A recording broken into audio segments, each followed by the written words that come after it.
As you know, you're trying to survive as well as possible for as long as possible. And the purpose of your mind is to make sure you attain that goal. If you make a mistake that threatens your survival, you're punished with pain. So your mind tries to get you to avoid pain.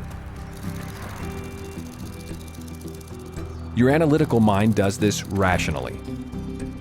Your reactive mind does this irrationally. Now, if pain is the punishment for failure, what's the reward for success? It's pleasure.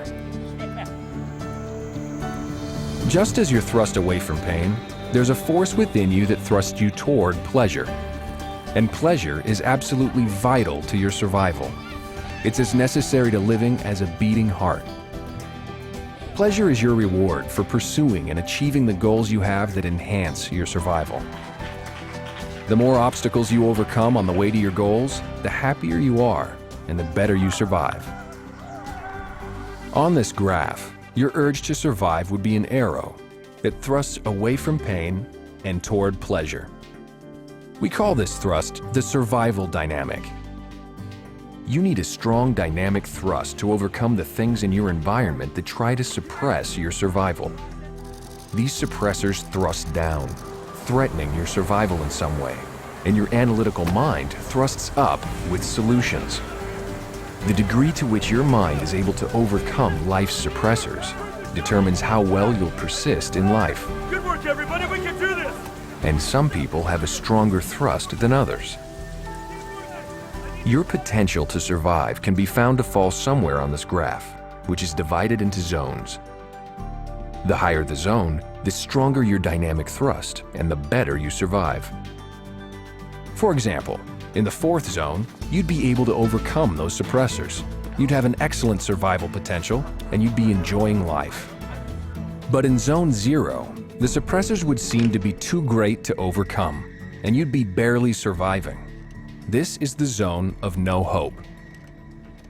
These zones also form a scale of emotional tones. As your survival potential rises and falls on the scale, so too do your emotions. In the fourth zone, you would be enthusiastic and would enjoy life. Zone 3 is one of general happiness and well-being. Zone 2 is boredom, a level of bearable existence. Zone 1 is anger. And Zone 0 is the tone of apathy. Good news, successes, and pleasures raise your emotional tone toward happiness. Bad news, failures, losses, and pain will bring your emotional tone down. Your emotions can go down the scale for a few minutes and then go back up. Or they can go down the scale for 10 years and not go back up. If you've suffered too many losses, too much pain, you tend to become fixed at some lower level of the scale and tend to stay there. So engrams act as suppressors to your survival.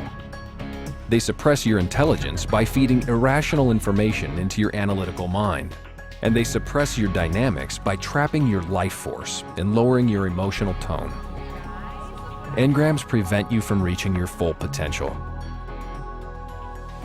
If you could eliminate the effects of all the physical pain and losses in your life, then logically, you'd be happier and more intelligent, and you'd have the vitality and thrust you need to reach your full potential. But how can you find something that's hidden from your view? Well, there's a method of thinking and remembering that man didn't know he had.